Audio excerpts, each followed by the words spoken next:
Patrick. Hey, Michael J. How you doing? I am doing pretty well. Now, if I were in perhaps Tennessee testing for the Pro Tour, I might be doing very well.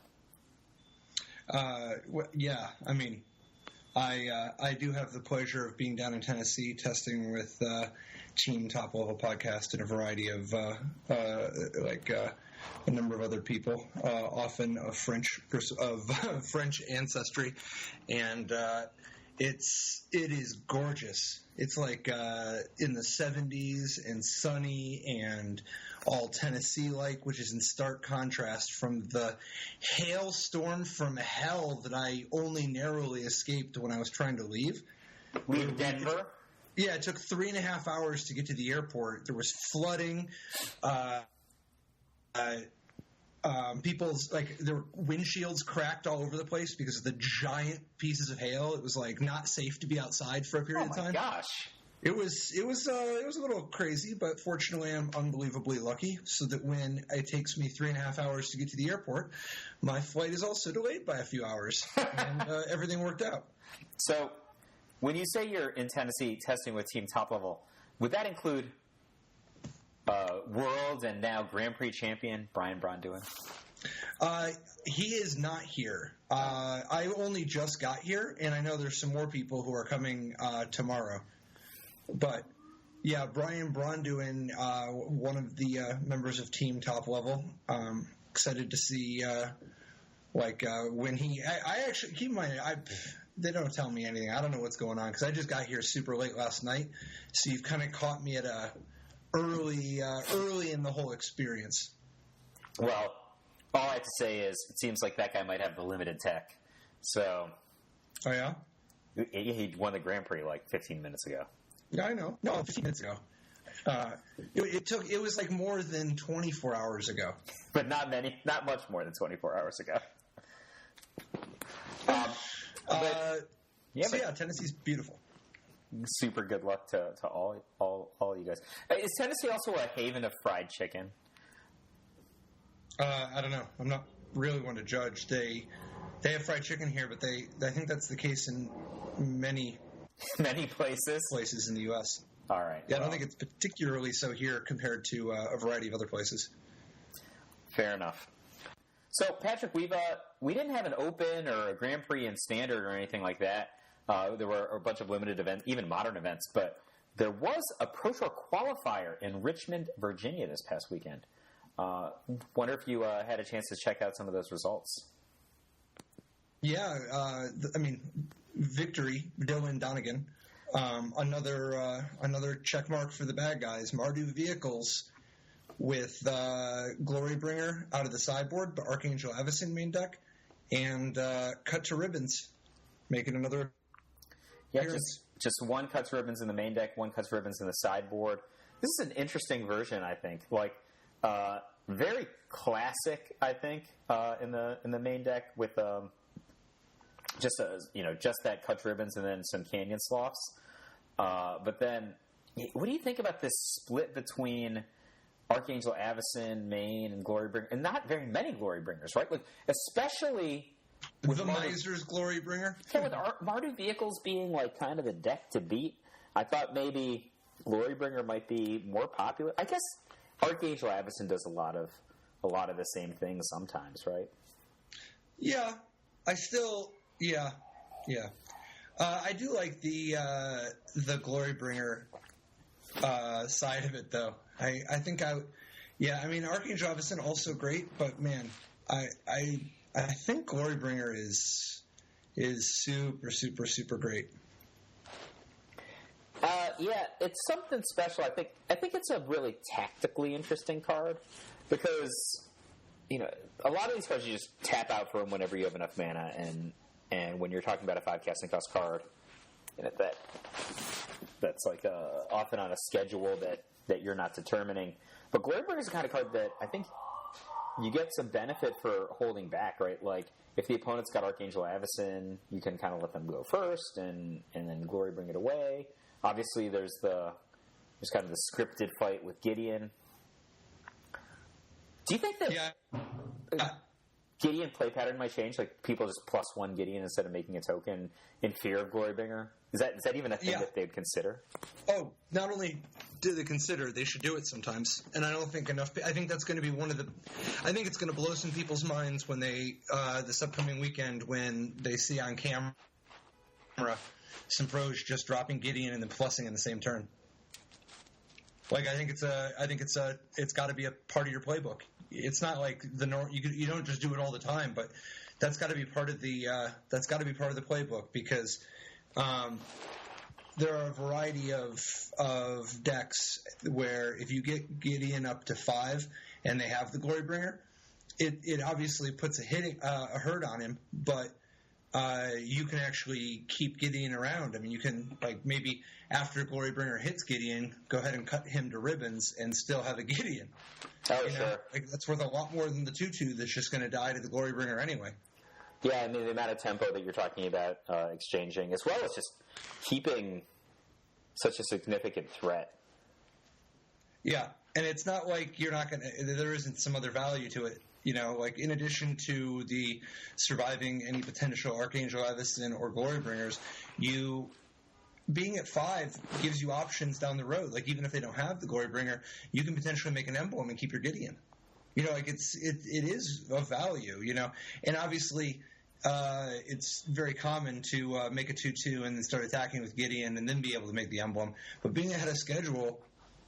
Sometimes it opens up different options than people are used to playing against. And what about Thalia, Heretic, Cathar? Do you think 2 is? I hate to use the word right here, but it's just got, I think, more cachet. It's always been a pretty good card, right? But it has more cachet because of Glorybringer, and especially if you're playing a deck where Glorybringer is particularly strategic against you. Do you think, like, even more? Was at least kind of kind of a foil card for the copycat combo. Do you think like 2's about? Do you think we'll see some variation? We're going to see variation. I don't think I'd play any personally, but I wouldn't play more than 2. But I think you and I have always been on different sides of the equation there. I just think Thalia is going to get a Magma sprayed into next Tuesday. I also just think that Thalia is going to eat it when she gets hit by Grasp of Darkness or Dark Salvation or whatever. I don't think that the way you want to fight Thalia is with Glorybringer, because so often they'll just kill Thalia with a different red spell, untap Glorybringer, and you were already counting on Glorybringer to protect you, but now instead it's just getting in and getting something else. Yeah, I don't know. I personally think I think Thalia's time is dipping, not increasing. Bold words from the anti-Thalia camp. I mean, she's still fine, just a powerful card, you know? Powerful card, so it's like the floor is not exactly that low by any stretch of the imagination. But I think that I think you just have – there's a lot of other good options that are available. What other decks are you? See this 4th place Blu-ray control deck. You know, love a Blu-ray control deck, and this one has all sorts of. I mean, this one looks an awful lot like some of the stuff that we've been talking about. You know, like all the way down to I think I actually not positive. This is like I can't identify any difference. I'm trying to figure out. I mean, a lot of these Blu-ray decks are very similar, but yeah, this is one I wrote about this a week ago, and it's lots of counter spells: 4 Censor, 4 Disavow, 3 Negate, 2 Commit to Memory, and then relying on 2 Pull from Tomorrow, 4 Glimmer of Genius, 4 Gearhulk, and a Kefnet the Mindful for card advantage. I think Blu-ray Control is great. Like this style of it? Yeah, more very, or less. Very draw-go-ish. Yeah, and then just eventually, going over the top with the blue card draw spells and Gearhulk. Do you like 2 copies of Pulse from Tomorrow? Yeah, I also like 3. It depends on the rest of your deck, but I generally like playing 2 or 3. I think I would play more, except for the fact that Torrential Gearhulk is just such a messed up card. And between 4 Gearhulk and 4 Glimmer of Genius, you already have a lot of that stuff going on. See, I actually, I'm not sure that I like 4 pull, but I just have an argument around it. So if you have 4 pull, right, you can pull for a 3 total mana, so X equals 1. So you like draw 1, discard 1, right? That's really bad. Which isn't good. Okay. But what that kind of allows you to do is you've got cards like Magma Spray, Harness Lightning, etc., that you might want to get out of your hand. And if you just have open mana, you don't have a better option. That's just a thing you might be able to do. But you want to play 4 pull from tomorrow so that you can cycle it for 3 mana and discard another card? Obviously, that's not what I want to do with it. I'm saying, like, pull from tomorrow is a very expensive card because of that. We have a lower tendency to want to play high numbers of it. But because it has this kind of, like, bad cycling aspect, maybe we can fit more into our decks at some level of justifiability, because it does fill mana holes at interesting spots. I mean, obviously casting it for 2 is a disaster. And by a disaster, I mean, like, you don't want to do it very often. I don't know. I think that when you play with 4 Glimmer of Genius and 4 Torrential Gearhulk, if you also play with 4 pull from tomorrow, you're going to find yourself cycling it a lot more often. That was just a thought. Yeah, no, I think it's fine. I think it's a powerful card, so you can play 4 if you want. I think 3 is probably more wise than 4. Yeah. But I think between 2 and 3 is fine. I think he's got a Kefnet instead of a 3rd, and there's a variety of things you could have, but... So there are a couple of... I think it's defensible. Cards here that I think are worth talking about. I think the Miser's Kefnet and the Miser's Sweltering Suns in the main deck. What do you think about 1 Sweltering Suns? I hate it. I hate it. Oh, see, I like it. Yeah? Tell me more. What do you like about it? What do I like about specifically 1 or about specifically? I think it's a great card. I don't want 1. I want more than 1. It's a sorcery, so you can't get it back with Torrential Gearhulk. That's actually one of the things that makes me dislike the fact that there's only 1. It's very good in one of the most common matchups, right? You actually would like to draw it and like to draw it under pressure. I don't know which one you're talking about. Which matchup? You want to draw Sweltering Suns against Mardu? Yes. I think it's a little. I mean, it can be okay, but it's a little dicey because it doesn't interact well with Scrap Heap Scrounger, or Gideon, or Heart of Kiran. So, like, it's actually really tough. It doesn't interact well with Archangel Avacyn. It's also, I mean, very commonly you're going to end up in spots where you just have to trade 3 mana to kill a Toolcraft Exemplar and a Thraben Inspector and you've already taken 7, and then they still have a clue. I don't know. I think the format's really fast. I think Sweltering Suns is decent. I think it's totally reasonable to play 2. I also think it would be reasonable to play 0. I think that 1 is a totally defensible number because the first Sweltering Suns is definitely the best, right? Like, the more Sweltering Suns you play, the easier it is for your opponent to play around it, and the more likely you are to get into a situation where they're glutting up your hand, where you have, like, multiples of them. Because spending 3 mana to cycle a Sweltering Suns is a giant tempo hit, right? And to end up in a spot where you have to do that back to back, it starts really adding up more and more. I think it could be totally. Go ahead. I don't think it's a very big tempo hit when you want to cycle it. Like, I think this kind of deck, oftentimes you just want to leave all your mana open, and the opponent recognizes that when you're just exposing a bunch of untapped islands to them.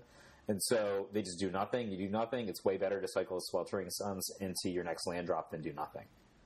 I think, like, the matchups where you're cycling it, I don't think it costs you very much. I think it actually gives you something. I think you just actually actively cast it in the other matchups. I mean, I don't know. I'm just telling you that I think the first... Do you agree that the first Sweltering Suns is better than the second one? I think that it generally would be better than the second one, right? Like you said, it's less likely for the opponent to waltz into the second one after you've gotten them 2 for 1 already. But, it's... Well, that's not when you have it, though. That's not when you have it. It's just in your deck. Like, drawing 2 of them is not as good as drawing 1. right? Like any of the time, you'd rather draw one. So I'm not. That's not an argument enough to decide how many to play. It's just that clearly the card has diminishing returns. Now it could easily be the case that you could want to play 4, for instance. Like the diminishing returns don't have to be so great that it gets you off the card.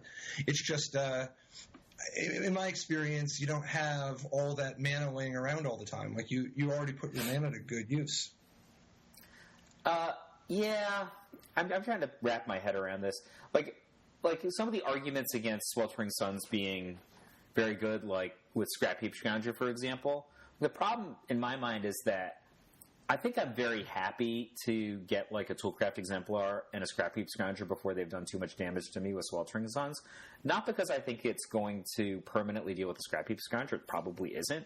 But because I would rather do that and get rid of like 6 power worth of attackers, or maybe 7 power, maybe even more, than take the damage, even though they're going to get the rebuy later. If I had the option to Magma Spray the Scrap Heap Scoundrel, I obviously would, right? Like, so we're talking about one of the situations where I don't have that opportunity, and this is also a good thing to do, right? Maybe it's not like optimal, but it's way better than like taking 6. Is it better than just putting Incendiary Flow in your deck? Maybe not. That's a very good point. I think Incendiary Flow is badly underplayed. I don't know. Maybe it'd be a good sideboard card here, right? Like if you just played Incendiary Flow and Magma Spray together, that probably gives you a very formidable, anti-tempo, defensive deck speed kind of angle on your deck. But I think Thing in the Ice is accomplishing some of that. What do you think of Thing in the Ice out of the sideboard of this deck?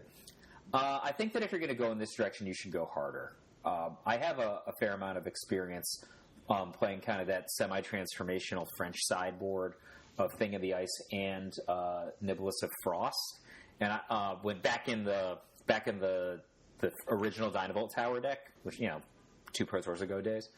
I found this sideboarded version of the Blue-Red deck that took out just the Dynavolt Tower bits and then switched to a Thing of the Ice Nibelus of Frost deck was exceedingly hard to beat for a lot of the decks of its era. But if you're just going to play 3 things versus like 4 things and 3 Nibelus or 4 Nibelus even, your frequency of drawing it when it matters and your ability to just massively take control of the game with these really ferocious and strange creatures is obviously hugely diminished. Like, Thing in the Ice gets way, way worse when it's not on turn 2, if you're playing in this deck, right? Like, on turn 2, you're using all your mana, and it's big enough, theoretically, to stop basically anything that they have. Like, their guys are 3-1 or 3-2. And then once you get an untap with it in play, it's going to stop Gideon. It's going to stop anything you need it to once you get an untap. But like it gets so much worse every turn that goes by. Like they can play threats that are just big enough to run it over at some point, or they're going to have mana open to kill it with an unlicensed disintegration. Those are the things that you're increasingly in danger of. Yeah, I'm not 100% sold on Thing in the Ice. I mean, I do think you need to have more threats, and I think that you're right. I don't know that 5 is even enough. Like, I think you want to have a bunch of proactive cards in the sideboard of this blue-red deck, Like, it's just, when your opponent starts doing stuff like just playing with weird cards like Dispossess or whatever, it's nice to be able to come from a number of different angles and not just be reliant on a bunch of copies of the same thing, or trying to just get there with one. You can get there with Wandering Ephemeral, but it's nice to just have a variety of options available to you. I'm sorry, you said 5. What did you mean by 5? 3 Thing in the Ice and the Dragon Master Outcasts? Yeah, as extra victory conditions. Oh, I see. I didn't imagine them coming in the same games. Yeah, I don't know. It depends. I just mean that, like, I want to have more victory conditions in general. Like, are you going to bring in, like, who are you going to bring in, or what are you going to bring in against Dispossess? Decks that may or may not have Dispossess. I think like I'm gonna figure out what matrix I want to play on. Does that make sense? 'Cause, like, this deck is very customizable. So I think I hate to say it depends. And yet here we are. So you can, like, the big problem is if somebody's got Dispossess, you run the risk of losing all your Torrential Gearhulks, right? And then they're gonna, Right. then so you have like a very low likelihood of winning with Torrential Gearhulk. But the thing is, like, one Dispossess is not a game make, right? Like, you still got, in theory, you've still got your Fumaroles and Kefnets, and you and I have a lot of experience in just like, all right, I have one way to win left in my deck. I'm just going to figure out how to protect it and win that way. Problem is... Yeah, I mean, if you pull for 10, you're in such good shape. Yeah, as long as you don't deck yourself, right? Like, that's the problem. Like, part of the thing is, when you say, like, decks with Dispossess, like, you could be a control deck that sides in Dispossess. You could be a beatdown deck that sides in Dispossess. Be like a kind of stretch the battlefield deck that has Dispossess. I think, like, against decks that have Lost Legacy or something like that, I would have sideboarded a variety of different ways. No. Decking yourself that's so last month. Commit to memory, man. You're not going to deck yourself. Oh, of course, commit to memory. Yeah, I guess you're not going to commit to deck yourself. Yeah, and not only, it's not just the Time Twister fallback. There are going to be spots where you have such an iron grip control over the board that you just commit yourself, put your own card back so that you don't get decked. Yeah, you know what, Patrick? I think that I'm not worried about the Dispossess at all anymore. Like, now that you point this out, if I can't deck myself because I've committed to memory, then, I mean, I could just win with the Kefnet. Like, that guy is pretty durable, right? It's pretty durable. Right, like, I mean, they can stop him on the way down. I guess you can get him with a bounce spell, but, like, I guess getting him with a bounce spell is actually pretty much a thing now, right? Like, commit to memory can theoretically target Kefnet, as well as, what's the one that's a U3 instant, pick up things equal to the number of islands? Like, that's a card people seem to be playing. Engulf the Shores. Yeah. Like, it's like a 4 of, I think, that's going to be played at the Pro Tour. So, I don't know. Indestructible ain't what it used to be. No. Plus, you never know, man. The first time your Kefnet gets burned from within, it's going to be a life-changing experience. Yeah, the world is so different. I am so hopeful. I know that we've seen 2 weekends now with Amonkhet Legal and Standard, and it's Mardu vehicles win. But I'm really hopeful that Standard gets sweet, like different new decks. Like, I'm fine with decks from pre-Amonkhet still being competitive, even if Mardu Vehicles remains one of the top decks in some way, shape, or form. But I just love to see it if Drakehaven or Blue-Red Control like this or something like that really also was able to get up there in the standings. Yeah, I got a feeling it's going to be a new mix, of course. I mean, it was a 2-deck format, and one of the decks got banned. But it's going to be a new format, but I still think that there's a lot of risk of there's going to be some crazy stuff. It's dude, I wish they would just stop making brain geysers and wild Nacatls. But now that we're here, I think we're going to see definitely Amonkhet is going to have an impact. I think that the gods are. It's going to take people a little bit of I guess experimentation and practice and so on to really figure out sort of how they even really work, because it's a little bit different of an experience when your opponent can just play like an Oath of Liliana, for instance. Can just play an Oath of Liliana and kill Kefnet even if the condition's not true. Because, like, unlike the Theros Gods, the Kefnet's always a guy. He's just not that useful of a guy sometimes. Right. So, let's just dwell on Kefnet in this deck a little bit. I think this guy is great in this kind of a deck. And the reason is that, unlike some of the other gods, in this structure at least, it's really easy to set him up. Like, you could just go, like, turn 4, Glimmer past 7, right? And then play your land and have Kefnet ready on the next turn with, like, 2 mana open. That's a totally feasible thing, right? Yeah, definitely. So, what do you think about no anticipate in this deck? I think it's fine. Anticipate's kind of mediocre, but I also think it's fine to play it. I think it's like very close, but I think I personally would. I think I would lean towards playing like 1 or 2, but I think you can play 0, and I think you could play more. It really depends on how often are you going to be cycling stuff. Like I think, for instance, if you're going to play Anticipate, it's less likely that you want to play cycling lands, for instance. Yeah. Because like there's just like you only have so much mana that you can like spend during these discretionary turns, and you get to pick your spots. Like for instance, if you play more Sweltering Suns, it's less likely that you want to play Anticipate. Yes, I agree. I mean, I think Anticipate also is the kind of card that I think my most common use of it is just on turn 2 to dig to another land. And so, like, that's just diametrically opposed to playing cycling lands, right? Like, if they're competing for the spot, you would have just played the cycling land on turn 1. Potentially. I think that the gods are worth looking at a little bit closer in terms of the play experience that goes along with them, like some of the mental shortcuts. If you haven't played with or against them in tournaments yet, it might be, it's worth noting like a few things. Like, for instance, with Kefnet, if your opponent has 4 cards in their hand at the end of their turn, they can still attack you with Kefnet, even if they're tapped out right now.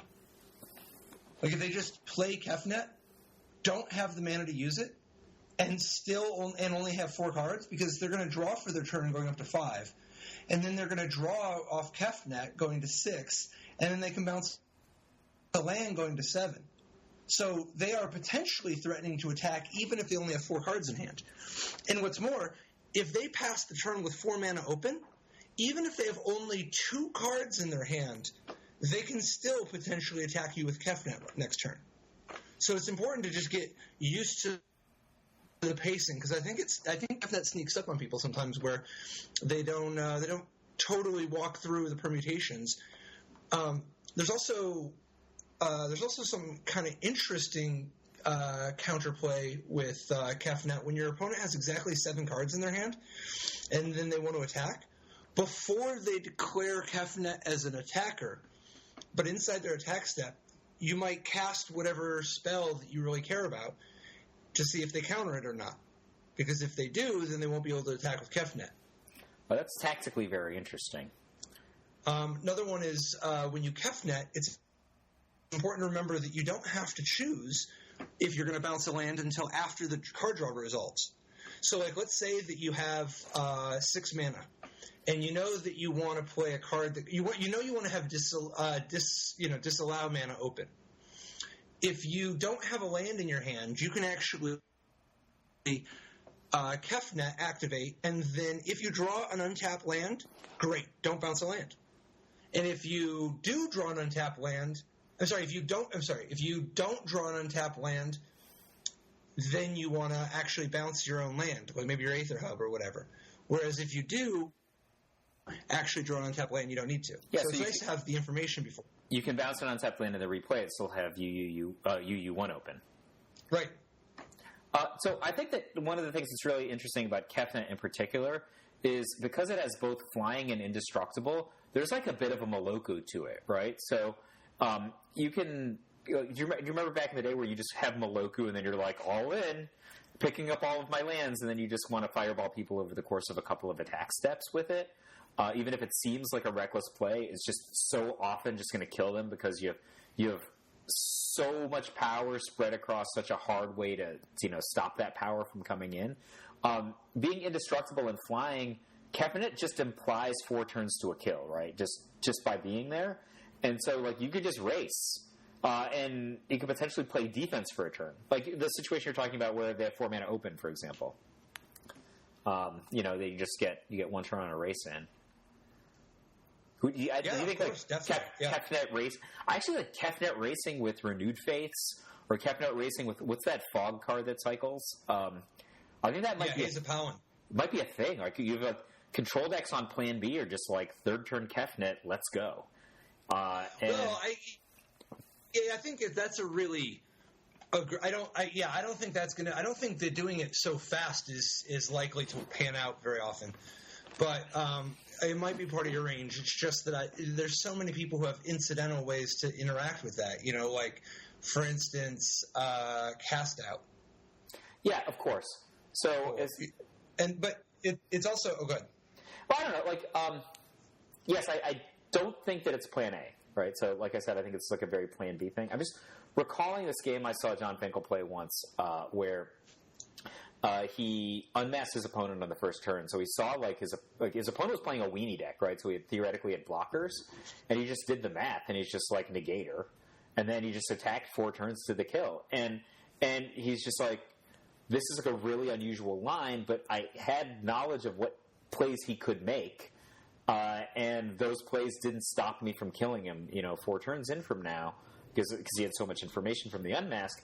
I think that if your opponent hasn't done anything, and you have maybe it doesn't work so well because of Kefnet's must have 7 cards in hand, because you can't just play Protect the Queen with it, right? Like if you start countering their threats, then you stop being able to attack. Well, not necessarily. I mean, you can play 2 cards a turn and still have 7 cards in your hand. Yeah, I think if you're drawing cards off of Kefnet. Yeah, I think that if you get the ball rolling with Kefnet, have some available mana and 3 counterspells or something, I think that this is a thing people might start doing. I haven't played with it in tournaments yet either, but I see a potential there. Important to note, Kefnet, big combo with Wandering Ephemeral. You can play a little Blinking Spirit action. Oh. You attack with your Wandering Ephemeral rather than the Kefnet.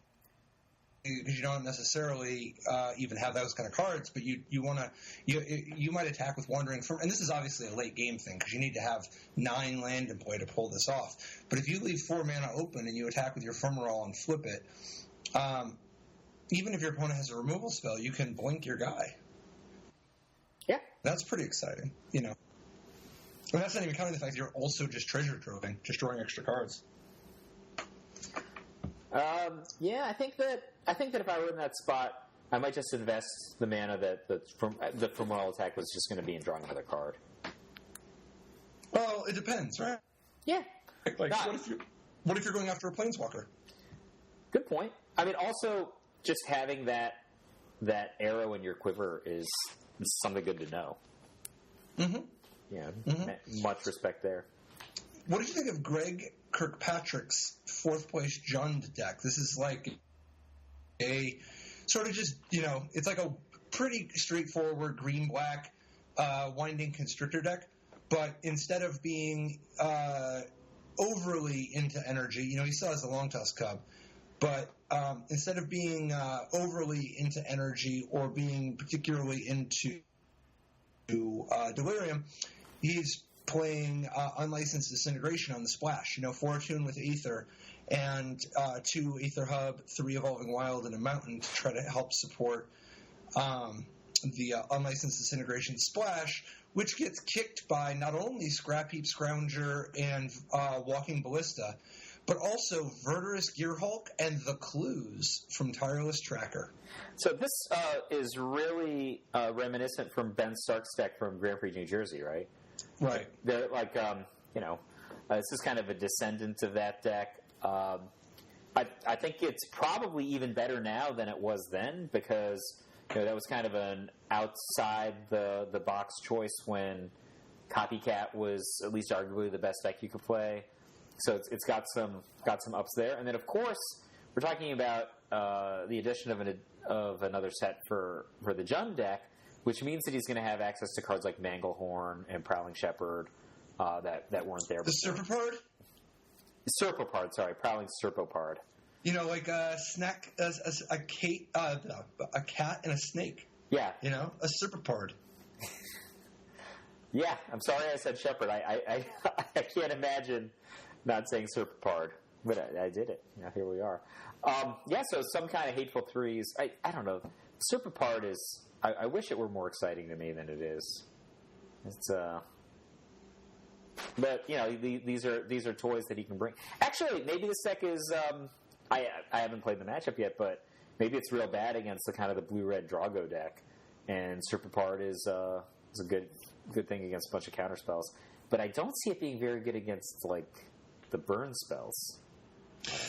Yeah, I mean, it's not. I mean, obviously, it's not. It's playing as Magma Spray, exactly Magma Spray, but it's not super where you want to be against Harness Lightning or Sweltering Suns or Incendiary Flow or any of that stuff. Yeah, any of the other cards. Good against Censor. It is great against Censor. You know, it's not great because they do draw cards for 1 mana. It's great. Like, you didn't get them that hard. But I actually think if anybody was Extincting Anticipate, it's like this combo of like those guys, like they're not playing Anticipate, but they're like they're enough of the way towards Anticipate that half the mana gets you, a nod. Yeah, I mean, it's important to note that you're not getting a third of the value. It's not like one of those, it's a third of the value for half the price. Drawing a card is more than,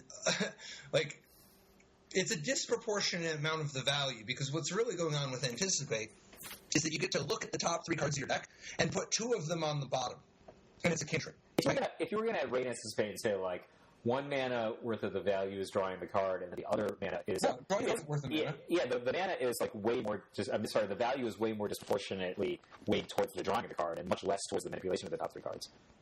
But knowing about what... I mean, you can just decide in your own head how much you're different thing. At the end of the day, I'm just on what the effect of the card is drawing a card and putting 2 of the top 3 cards on the bottom.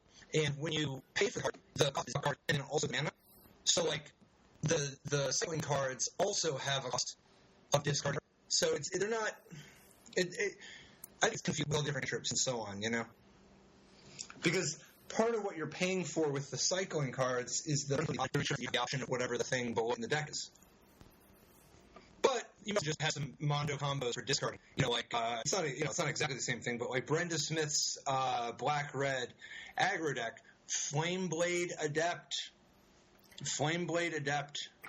This is my favorite deck of the top 8 of this week. Yeah, I love it. I think I just was staring at it. I'm like, is it possibly right that there's no Canyon Sloughs? I guess it's right. That's the first place that my eyes went. And I'm like, wow, 4 Key to the City? That seems aggressive to me, but maybe it's great. Like this deck has so many things going on where Key to the City could be great, right? It's got Fiery Temper. It's got Alms of the Vein. I mean, Alms of the Vein is a card that I think a lot of people are like, this card should be viable, but we haven't really seen it in real decks before. Here it is. I think like with Key to the City and Hazaret and Flameblade Adept. The fact that Blood Rage Brawler, you can just drop on turn 3 the Blood Rage Brawler and then discard Alms of the Vein. Drain, yeah. Yeah, getting an extra little bit of value out of the Brawler is a big deal. And then Hazaret the Fervent, fantastic with Key to the City. First of all, Hazaret obviously loves being unblockable. Loves it, right? But second of all, Key to the City really can help you discard your cards fast enough to get Hazaret down and in there. So I'm a big fan of putting Hazaret the Fervent and Key to the City side by side. And I think that Hazaret the Fervent is a totally reasonable 4 of, partly because obviously it's got the whole you can discard your other extra copies to do face damage to your opponent thing. But you also, when you're playing with a Madness deck, when you've got Blood Rage Brawler and you've got Key to the City and you've got Bomet Courier, you're going to incidentally just discard cards sometimes. And it's okay to just discard an extra Hazaret the Fervent. Obviously, you'd rather get value from it, but sometimes you just discard your hand to the Courier because you didn't need the second Hazaret anyway, and you just want to draw the cards from the Courier. Yeah. I think this deck has the potential to just be all over somebody, right? It's got a bunch of haste creatures. It's got great resiliency in Scrapheap Scrounger and Dread Wanderer. I haven't played this version yet, but I can just imagine an early Flameblade Adept. Maybe it doesn't go crazy like in a combo deck, but it probably gets enough incidental extra damage in, especially because of that menace, that it's just... Yeah, I was going to say, menace, I think, is crucial to that one's recipe. It's just paying you back. That's why it's not just a Falkenrath Gorger. I think this deck is so... It's so exciting. It's so pregnant with possibility for me. I was like surprised even that what's the name of the Forerunner of Slaughter? That there was no Forerunner of Slaughter in this deck. I guess it has a lot of colored guys, so that guy is less valuable than he might have been in some previous versions. But well, I mean, what would you cut though? Because at the end of the day, you've only got room for so many twos, right? Like you've got 4 Scrappy Scrounger, 4 Blood Rage Brawler. Are you wanting to cut Key to the City? No, I think Key to the City is that it's like I said, it's aggressive, but it also might be all-time high in this deck. But especially because of the Alms of the Vein. I don't know. I think Hazard because of curve. I think 22 lands and 4 4-drops is that's I'm not real into that. Maybe it's exactly right, but you got to use Bomac Courier to fix your mana. That's a tough ask. I mean, like asking Key to fix your mana is also a tough ask. You know, like it's not a thing you can do, right? Like if you're activating Key to the City, you can almost tautologically be using it to fix your draw, but it's expensive. You know, it could be slowing you down. So what do you think of Jacob Bau's Mono Black Zombies? So I think that this is kind of bringing together a lot of the stuff that you said you liked last week. It certainly brings in something that I'm really a huge fan of, which is 4 copies of Liliana's Mastery. That's something we touched on last week. I think that if you're going to play this card and this strategy, I've come around. It's gorgeous to me. I love it. Like I don't even just like it. It's yeah, you were right. I think you were right. I think Liliana's Mastery is dope. I think it is not just Cloud Goat Ranger, but it's got a little something extra. Yeah, that's what I love about this set coming into Standard. Like, it's given us so many things that are, you know, just possibilities for brewing, for deck design, and they're all so cool, right? Like, Liliana's Mastery is a cool card. It is. That is, I am very glad they put some points in that one. That one is sweet. I mean, this guy's got all the stuff you were talking about in previous weeks, Diagraph Colossus. So, love the Diagraph Colossus. Metallic Mimic, if you're going to play if you're going to play Mono Black, you do need another 2-drop besides Relentless Dead. And I think Metallic Mimic is the best one. Crypt Breaker and Dread Wanderer, obviously great. Lord of the Accursed, I like better than Plague Belcher, but I think you can also make arguments for some amount of Plague Belching. I think Dark Salvation is an automatic 4 of. The one that gets me, though, is first of all, I can't get into 3 Westvale Abbeys. Yeah, I can't. I don't see it. I don't see it. Now, it's not even just that it's Westvale Abbey, because I wouldn't really want to play only 21 Swamps anyway. I think that Swamp is just so good in this deck. That said, out of I think I would play 22 Swamps, but I think I would play 2 Sunscorched Deserts. I like Sunscorched Desert better than Westvale Abbey. In this deck. Because you're just never going to activate the Westvale Abbey? Yeah, not enough. It's not going to... I think you're going to activate it once in a while, but I just don't think it's going to be relevant enough compared to how often that 1 damage is going to be relevant. First of all, I agree with you. I really like Swamp, but I have a different comment, which is 24 lands, I think, is either 1 too few or 1 too many. I mean, I'm not sure. Right? Like, Liliana's Mastery... Wait, whoa. How can it be 1 too few or 1 too many, but not... Like, you're that sure 24 is wrong? I'm not... So, hear me out on this one. Liliana's Mastery kind of puts a monkey wrench in this for me, because 5's in a really low curve deck. That just... Big splash. You throw Splash in the pond on that one, right? Like, I'm not used to playing decks that are like tiny mana curve 5, right? So that makes me think, that a deck that I would, under normal circumstances, want less than 24 lands, I would want more possibly. That's actually the reason why. And I'm not sure that 24 is the wrong number. I think if this deck didn't have Liliana's Mastery 24, I'm pretty sure it's too high. Well, sure, that's... But it has 4 Liliana's Mastery. Yeah, Liliana's Mastery is... these are the 4 curve toppers. If you take 4 Glory Bringers out of your red deck, yeah, you don't need as much land. Or if you take 4 Thundermaw Hellkites out, or if you take 4 of whatever Cloudgoat Ranger, if you take 4 Cloudgoat Rangers out of your Kithkin deck, you don't need the extra land as much. That's the most expensive card in your deck. That's going to be true a lot of the time when you take out the most expensive card in one of your decks, you know? So I'm just saying, for point of reference, if you look at some of these Mardu Vehicle decks, for example, right? Those decks have always had a card on the order of Archangel Avacyn, now have Archangel Avacyn or Glorybringer, and they've always had a range of like 23 to 25 lands. And they're only they're 3 colors, right? And we're talking about a 1-color deck right now. It's Raven Inspector to fix your mana, though. That's true. Boom. All right. Boom. All right. So Raven Inspector. Nothing of Cultivator's Caravan. Yeah, it's not universally played. Do you see anything with my 24 land comment, or? Yeah, I think I understand completely. I think what you mean is that, and I mean, correct me if I'm wrong, but normally when you look at a deck like this, it's more likely that it would be between 22 and 23. Yeah. But the 24 doesn't seem crazy because of Liliana's Mastery, and in fact, I'm sure that you wouldn't think that it's crazy to consider 25. No, I wouldn't. Not at all. Right? That's why 24 is so itching me in the back of the neck. So part of the difference, and I think that you could still play 25 in this if you wanted, but one of the differences is the sideboard.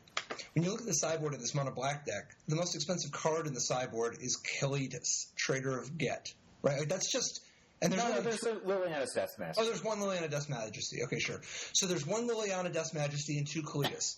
That's something, but that's nowhere near the sideboard of the Mardu Vehicles decks, which will often have like 2 Thorns and a Glorybringer, a Chandra. Yeah. They got all kinds of stuff, right? I mean, how the Mardu decks have sometimes sideboarded multiple land, right? Like several land, in fact, if they need to, because they go so much bigger. Here, the mono black deck, it doesn't look like he's going to go that much bigger, if at all. You know? Yep. I'm a big fan of the zombie decks. I think zombies are legit. I think zombies are tier 1. And that it's not just going to be a fad. It's hard because I still think Mardu Vehicles is so strong. But one of the benefits of zombies is that it's good against Mardu Vehicles.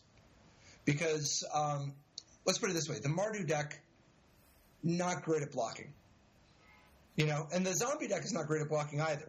So you end up in this spot where both people want to just be like very, very aggressive, right?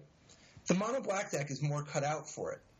The mono black deck, all of its land come into play untapped. So that's the biggest thing, I think. That's 1. 2 is that the mono black deck goldfishes very effectively. And so if you don't interact with the zombie deck, they're going to start attacking for 20-something real early. And if the Mardu deck, you know, if it had its druthers, it would like to just play some threats. It wants to go Toolcraft Exemplar on 1, Heart of Kiran on 2, you know, and it wants to just keep playing more threats, not taking turns off to try to, like, unlicensed Disintegration on turn 3. But and then Gideon, you know, whereas the zombie deck can make some big plays. First of all, if you Dark Salvation on turn 3 instead of Unlicensed Disintegration, you're still advancing your board. Second of all, you've got access to like a late game plan that sort of implicitly makes your Mardu opponent's removal less good, right? Like, if they're sitting there with Fatal Pushes and Unlicensed Disintegrations, and they're hitting your Relentless Dead and your Dread Wanderer, what are they even doing? Right? Yeah, those are poor. And that's to say nothing of Dirograph Colossus coming down and just taking over. Oh yeah, it's very easy. You can kind of stockpile that guy for a point where you have a bunch of land in play and kind of just get a big advantage in a single turn. Even if they get rid of it, you've got some remainder, possibly. Well, and so one of the things this does is this sort of forks them, because if they don't remove your creatures, then they start doing the whole sliver thing where they're stacking, right? Like your Lord of the Accursed is buffing all your other cards. Your Durograph Colossus is giving you a bonus for each of your other cards. Your Metallic Mimic is buffing all your other cards. Your Crypt Breaker is letting you draw extra cards because of all your other cards. Your Leon's, you're keeping all these multipliers. And so they really need to kill some of your creatures. But if they kill your creatures and you slow the game down and you kind of hang out a little bit, then their end game is better. They've got 4 Liliana's Masteries and 4 Dark Salvations. Dark Salvation loves coming later. And that's, not even counting like Relentless Dead. And that's actually part of the reason why I am less cool, like I'm a little cool on Westvale Abbey, is that I actually think the zombie decks have a lot to do later on anyway. So I prefer getting my points out of Sunscorched Desert, because there's going to be spots where the tempo of like sometimes you get into an odd thing where their life total is odd because you're hitting them with you hit them initially when you had a Lord of the Accursed, but now they killed it, and now every turn they're just taking the hit from either the Dread Wanderer or the Relentless Dead that they don't want to kill because it'll just come back. And the Sunscorched Desert taking a turn off of that clock uncounterable out of nowhere is pretty exciting. Mostly uncounterable. It can still be disallowed, but your opponent's never happy when they have to disallow your Sunscorched Desert trigger. I've just got one kind of fly in the ointment on this as a comment, is that Heart of Kiran is only on, if we're playing these decks heads up, is on the Mardu side. Mono Black Zombies obviously has some cards that can fight Heart of Kiran 1-on-1, like Fatal Push or Grasp of Darkness. But I'm always biased towards the threat card when you're like, 1-for-1 threat versus answer. And I think that's a very warping card because it's got vigilance. It's like the best racer. It's got evasion. Flying is great. I will give you. Give you that. Flying is great. It's just a jump, and I think it's gonna save. That's part of the reason why I some life points. Yeah, I think that's part of the reason why I'm surprised to see just 1 Fatal Push and 3 Grasp. That's definitely in the range, but I personally would, I think, play more of that stuff. I think I would play a bunch of Fatal Pushes. I think Fatal Push is really good in this deck. At least after sideboard, right? He's only got 1 additional Fatal Push in the sideboard and no Grasp of Darkness. I thought those cards were good enough that I played all 8 at Grand Prix New Jersey. I warped my Bonneville deck just to play them. Just for that one card, I think if you're going to be kind of respectful of a single thing that could be warping in a matchup, that's the one that I'd pick because Metallic Mimic it's good. I think it ain't no Heart of Kiran though. If we're going 2-drop for 2-drop. No. So it was a week ago, but I wanted to see your thoughts on. There were a couple decks from. There's one in particular from the Classic actually last week. We talked about the actual Open, but in the Classic, Michael Malone finished 10th with a blue-white control deck. I wanted to see your thoughts on. This was at the SCG Classic last weekend. I guess opening salvo for Amonkhet. But Michael Malone was playing a blue-white control deck with 3 Torrential Gearhulk and 2 Kefnet the Mindful. So 0 Gideons. This deck is very but it's very reminiscent like the blue-red control decks we've looked at, right? So very draw go-ish, and obviously Kefnet is playing my main. Right, but I'm a Gideon of the Trials. Well, there's Gideon out as on kind of the sideboard of this deck at least, but I really like this deck. I think that if I were going to take a first swipe at a control deck, it might very much look like this. But the one thing I would say that sets this deck apart, that maybe will become staple again, 4 Spell Quellers in the sideboard. They're not even main deck here. That's the part. I think Spell Queller's it's a great go-to card for a blue-white deck. You're right, we haven't been seeing that much of it lately. I think we're going to see that as a natural, I think that's going to come up a lot for people who play blue-white. I thought you'd be more, I guess, impressed with the use of 4 Pull from Tomorrow and just 2 Glimmer of Genius. Oh, I mean, I can't get behind that. I mean, I know that earlier I was pulling for 4 Pull from Tomorrow, but that not in place of Glimmer of Genius. This is a Torrential Gearhulk deck. Yeah, I have a lot of trouble not playing 4 Glimmer of Genius. I think Glimmer of Genius is just... I mean, that's the starting point when you're playing Torrential Gearhulk. Yeah, I like... I don't know. The I would even argue around... What's the name of the new Glimmer of Genius that has cycling?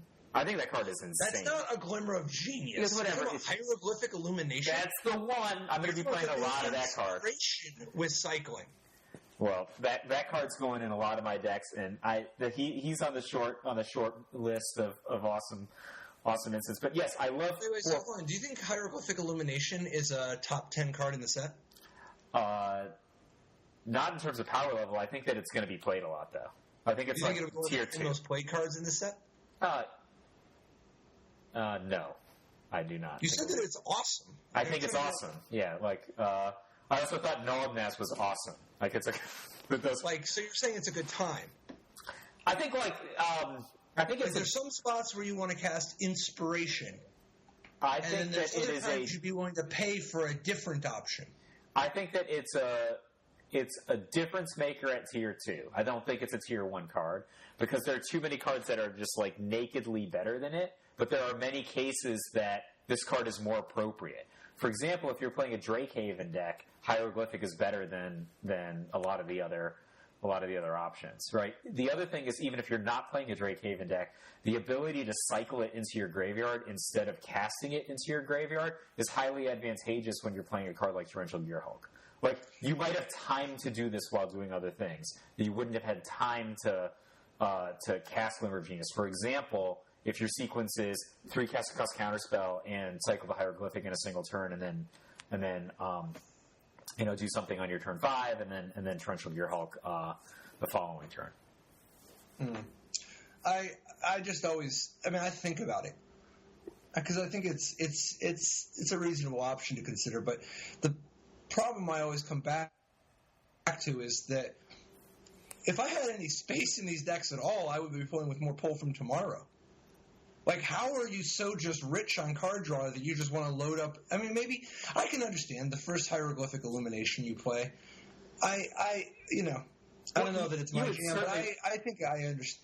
You would certainly recognize the 4 of in a Drakehaven deck, right? Like, yeah, that's totally reasonable. That's completely. I don't think it's automatic. It depends on what you're doing.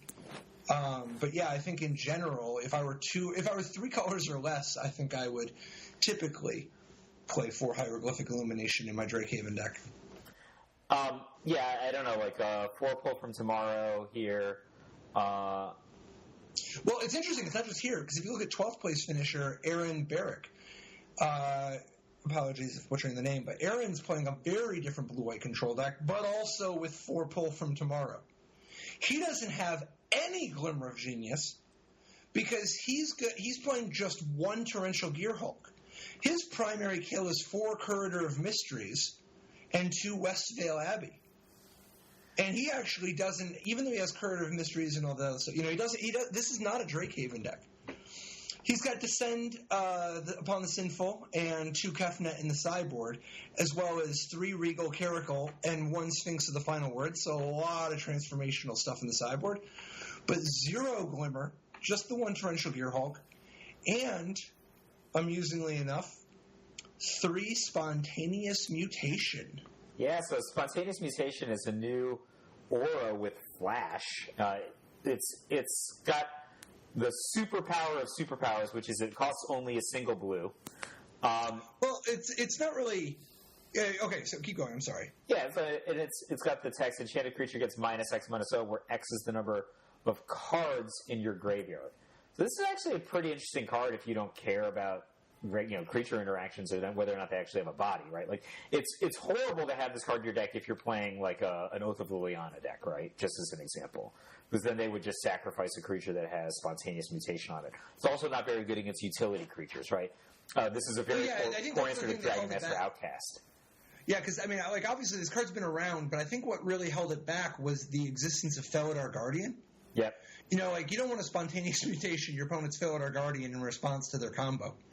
But with Copycat out of the picture, you know, like, spontaneous mutation is, it's a new option for one, right? I mean, yeah, it's potentially just great against a card like, I don't know,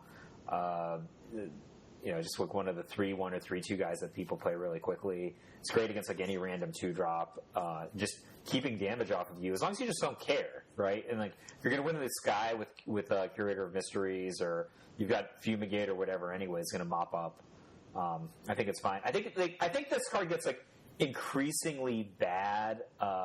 Like the more you rely on like Blessed Alliance, right? Like people can just start attacking with it or something, and then it's going to mess you up. But this deck doesn't have that card. It has Immolating Glare instead. He's playing Spontaneous Mutation instead of Blessed Alliance to go along with his 4 Immolating Glare. You know, like because obviously, like that other list we were taking a look at, Michael Malone was playing 2 Blessed Alliance and 4 Immolating Glare. Yeah. Here we see 3 Spontaneous Mutation, and 4 Immolating Glare.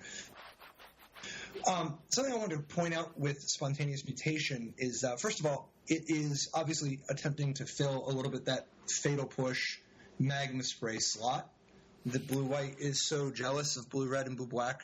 But second of all, the use of 4 Curator of Mysteries, part of the payoff you're getting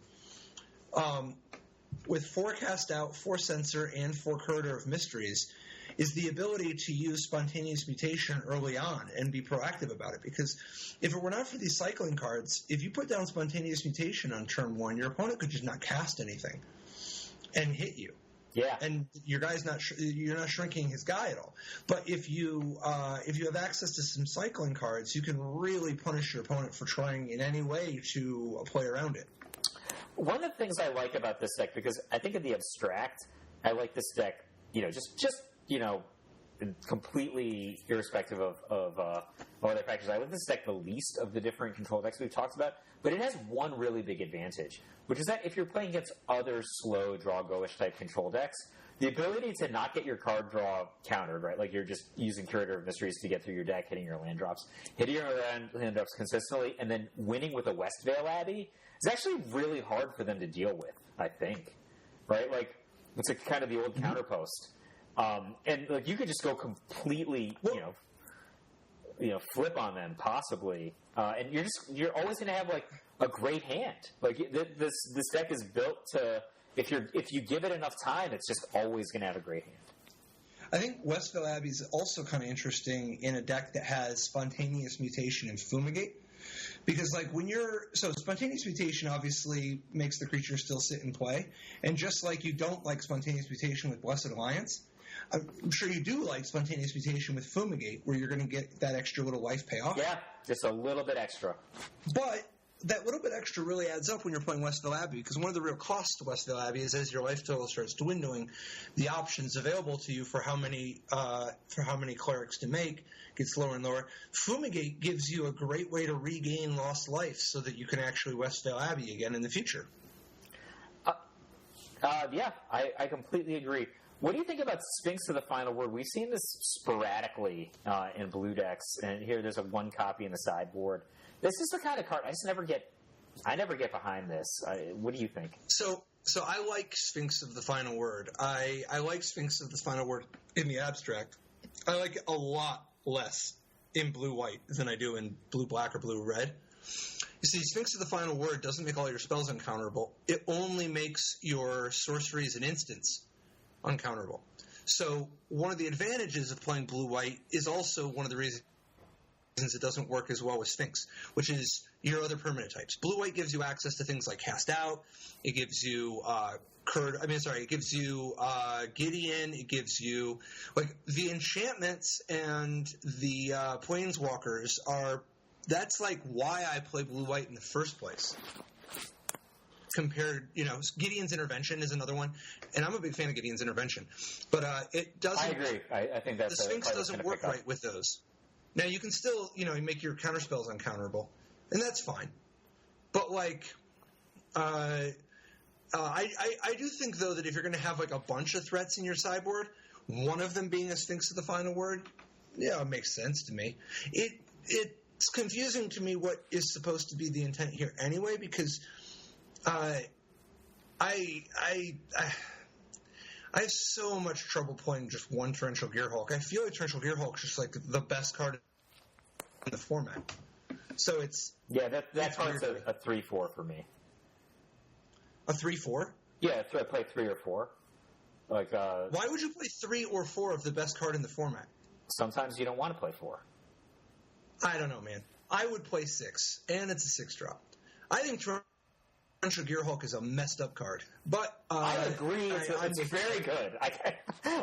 We're not in disagreement. I'm just saying sometimes you don't play 4 copies of a 6-drop. It happens. That's fair.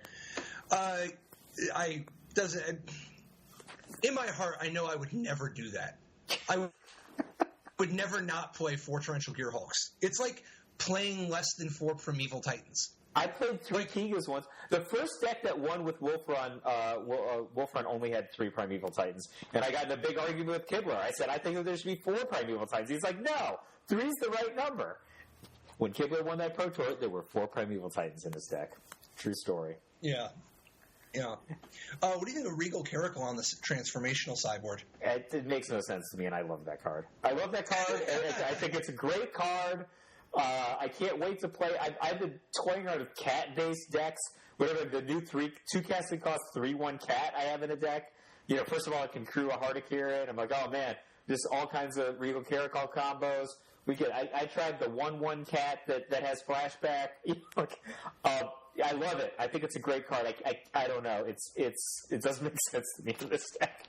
Do you play it against Beatdown? It's kind of a slow anti-beatdown card for a deck that I think I would rather have cards like True Heart Duelist, to slow somebody down. That card is great at slowing down, 2/1s and 3/1s, right? Versus Regal Caracal, it's great at locking down a game where you haven't lost yet, but you might have already lost by the time he's in position. That's the thing. If he's your linchpin, this deck already has a great 5. I don't know. Do you cut pulls for it? I guess you must cut pulls for it against Beatdown. But Cast Out is a poor anti-Beatdown card. I think people who register for pull from tomorrow, they're serious. They are. It's not clear they would ever board it out. What do you think of Gideon's Intervention? I think that card is going to pick up. I think it's really interesting. And when I say I don't know about 3, I really don't know about 3. I don't know if that's the right kind of number you're supposed to play. This could be a very strategic card, also be a very generally good card. But it's not like Ruined Halo. You play a bunch of Ruined Halos, but you can play Ruined Halo on turn 2 and stop their fast thing that's going to beat you up, but you could play Ruined Halo and then also stop their strategic thing that's going to beat you many turns later, right? This card has a lot to all of that, but it's also 4 casting cost. That's exactly it to me, because I can imagine very easily somebody playing 4 and it being right. I can also imagine every number below, because to me, clearly the card has diminishing returns, but the fact that it costs 4 is particularly challenging because there's so many good 4-cost options. Now, this deck is better set up to use multiple Gideon's Interventions because of its lack of Glimmer of Genius. But in general, when Gideon's Intervention's biggest, cost or risk or whatever is the fact that it's competing with Cast Out, it's competing with Glimmer of Genius, it's competing with Commit to Memory. And in Aaron's deck, it's competing with Corridor of Mysteries. There's just a lot of really good 4s. And things get a little clunky if you just play too many, Yeah, I also think that this card loses a little bit of cachet because of the presence of Cast Out. I don't know. Do you think anyone ever sides out all their? They don't side out all their cast outs, right? Like even if you're like, all right, cast out is inefficient in this matchup, you still have two. Why would they? Why would they sideboard out any? All right, if they're not siding out any, then where is the matchup where you are going to sideboard out cast out? It cycles for 1 mana. I agree. But like, people also just have stuff.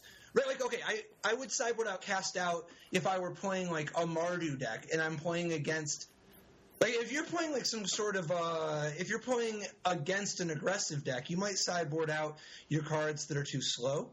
But if I'm playing against like a control deck or something where I want to like Gideon's Intervention, they're Gear Hulks, I'm assuming I want to have all the cast outs anyway. Oh, I think all my cast outs are in my deck against control. They're getting me to my land drops, right? That's really important. Also, they're just catch-all answers to whatever they have, right? Like, a lot of the time, control devolves into somebody at a threat, and the other person is so answer light that they can't deal with it. Cast out actually solves that problem for you without disrupting your deck quality. But I think against beatdown, I can think of many reasons why I would side out cast out against a fast deck. Like cycling for 1 is a great ability, and it's often fine, but it's often also not what you want to be doing, and you never want to be using a forecasting cost to answer. Yeah, but we're talking about Aaron's deck. Yeah. Like if you're playing against a blue-white control deck, are you going to sideboard out your cast out? No, of course not. You're going to side out Immolating Glare probably. No. If say you're the Mardu deck. And I'm the Mardu deck. Okay. Yeah. And I'm playing against Aaron's deck. No, if I had cast out, I would always keep it in. It's good against this deck. Right, that's what I'm saying. Is because you were talking about Gideon's Intervention being hurt by cast out. Yes. And then you were wondering about taking out cast outs. Like, people are not going to take out their cast out against you. I think that, ironically, we are violently in agreement. Oh, yeah. It's not ironic, though. The whole circle was like, no, we're in violent agreement. I got you. Yeah.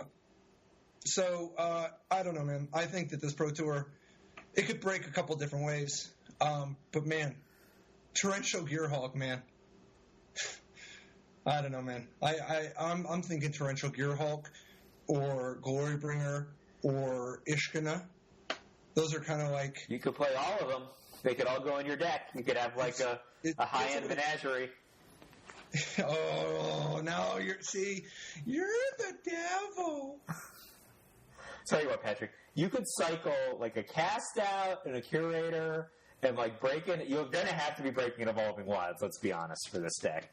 That's three kinds in the graveyard already in just the first couple of turns. You're right there for Ishkana. Mm-hmm.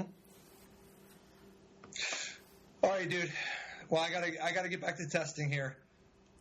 All right. Good luck. I wish me luck this weekend, and I'm looking forward to celebrating with you on Sunday. Because if I top 8 this event, you're going to fly down, right? Let's just go with yes on this one. I like it. Just before we sign off, big good luck to you and everybody on Team Top Level. You know, Brian Bronduin represented great for the team last weekend. Love to see somebody else, perhaps Patrick Chapin, Pro Tour Hall of Famer, return to Sunday play. And you know, on that note, we're Top Level Podcast. I'm Michael J. Flores. I'm Patrick Chapin. And I just want to thank everybody for tuning in. In particular, thanks to Dylan Hughes, one of our patrons. Thanks, Dylan. Thank you, Dylan. And you can reach us all the places: Instagram, Twitter, Facebook, Patreon, Top Level Podcast.